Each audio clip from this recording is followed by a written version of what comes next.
মুজিব শতবর্ষে বঙ্গবন্ধুকে ভালোবেসে মাঠে সরিষা ও লাল শাক লাগিয়ে ময়মনসিংহের ঈশ্বরগঞ্জের কৃষক আব্দুল কাদির এঁকেছেন জাতির পিতার প্রতিকৃতি সহ বিভিন্ন শিল্পকর্ম। তার এই শৈল্পিক কর্ম দেখতে ভিড় করছেন বিভিন্ন এলাকার মানুষ।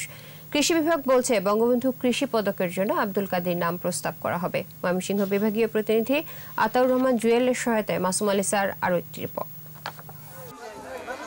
ময়মনসিংহের ঈশ্বরগঞ্জের পাড়াখালবলা গ্রামের আব্দুল কাদির ৩৩ শতক জমিতে সরিষা আর লাল শাক লাগিয়ে এঁকেছেন বঙ্গবন্ধুর প্রতিকৃতি, স্মৃতিসৌধ, জাতীয় ফুল শাপলা আর নৌকার প্রতিকৃতি।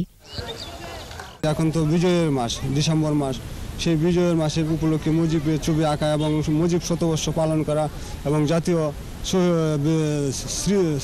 স্মৃতিসৌধ আঁকা এবং আমাদের এই যে নৌকা আঁকা আছে, শাপলা ফুল আঁকা আছে, সব মিলাইয়া এই মুজিব বর্ষের উপলক্ষে উপহার দেওয়াকে আমার কাজ। জমির বুকে শৈল্পিক এই বুনন অপরূপ দৃষ্টিনন্দন। সামাজিক যোগাযোগ মাধ্যমে খবর ছড়িয়ে পড়ায় তা দেখতে ভিড় করছেন অনেকে।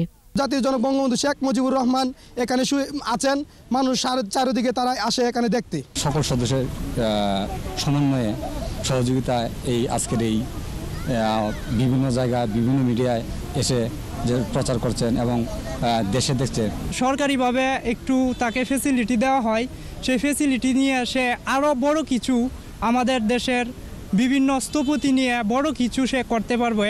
আব্দুল কাদির বঙ্গবন্ধুর প্রতি তার ভালোবাসার বহিঃপ্রকাশ ঘটিয়েছেন ফসলের মাঠে। কৃষির যে একটা ডিজিটাল যে বিবর্তন হয়েছে তারও একটা প্রকৃষ্ট উদাহরণ।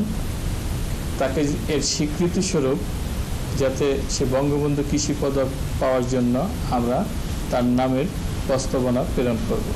গেল বছর এই একই জমিতে এইভাবে এঁকেছিলেন লাভ চিহ্ন সহ জাতীয় ফুল শাপলা।